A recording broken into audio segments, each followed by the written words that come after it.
London when they first received these. So thank you, Keith, for bringing that in. Lovely. And we'll move on in a minute to one of Keith's other vehicles. All these Pickford vehicles have Gardner engines in it. Gardner engines synonymous also with the National Bus Company. Most of the vehicles in the West Country, Southern National, Western National, had Gardner engines in it. This belonging to Mr. Peter Bennett, his next spoken here. Again, genuine Pickford's vehicle, used with the ballast box on the back for pulling heavy, wide loads, etc. around the UK. And you will notice it's got a hitch on the back because normally these were synonymous mainly with East Anglia, etc., Eastern National, Eastern Counties, and we can see it in a livery of an operator that it moved on into when it left the National Bus Company. Lincolnshire Road Car, so there we go, so East Anglia again. So thank you very much, Tebsy, that's wonderful. Thank you for moving on to our Bedford Choir queue here. Not driven by the owner today, but driven by one of my sons, because all my sons are bus drivers, believe it or not.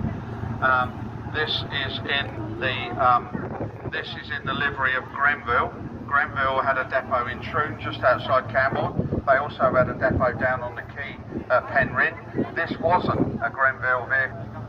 Do you know, my sons are like buses. You don't see them for ages because I live up in Somerset, and then two of them come along together. This is my other son, Daniel. So he's driving Royal Blue. When I first started for Western National down in the West Country, I worked on Royal Blue long distance coach driving. I actually used to own the sister vehicle to this. This one is 1318. My fleet number was 1319, which Steve has now got. He bought it off me.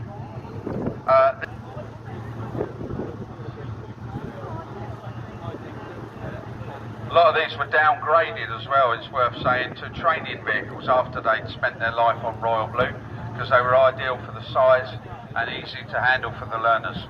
So we're now moving on to a Bedford Cornish registration now. We can see that it's also got a butt on the back, but also it's got a roof rack over the cab for carrying weight over the cab as well. So very unusual vehicle, that one. There's a configuration with the butt and the back there as well, but the side panels could come off and you could use it as a flatbed. So excellent vehicle there. Bedford moving his tractors around, and Sean's done a lot of work, and he's had that a long time, that vehicle, and it's been all over the UK to various different rallies, etc. So now we're moving on a little bit update now. So we've got a Leyland DAF 45 medium weight commercial vehicle, back end of the coal lorries, I suppose you'd call these. They were used to a Ford Cargo Turbo 150 Special. These take over from the D series Fords, which were the competitor to the Bedford TK. Again, we can see that with the beaver tail body on, and the gentleman obviously uses it if you take his tractors around. Something slightly different now, we've got a Ford Thames Trader, Mount Hawk. Still in the ownership of the family of the guy that used to drive it in service. So that stayed on just in the St Agnes area.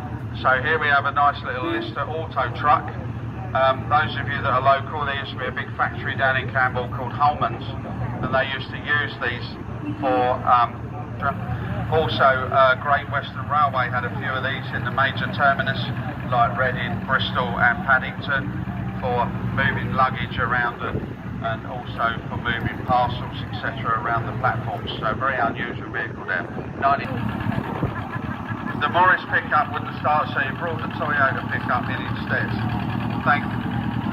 You're just doing it for confusing me, aren't you? But absolutely for the area up there. If you look in the back of this vehicle when it's back on its peg as well, you'll also see that this Morris Minor has all got the original fittings in the back for Rowe Honda.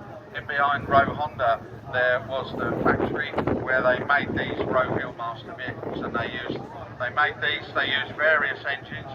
This one's whistling well, so this has got again, Bedfords, although they used all their own engines, they had different size engines, 220s, 330s, 500s, etc. I believe this is a 330 engine in this one. 1973 local, was used in Mr Henwood's coal business as well towards the end.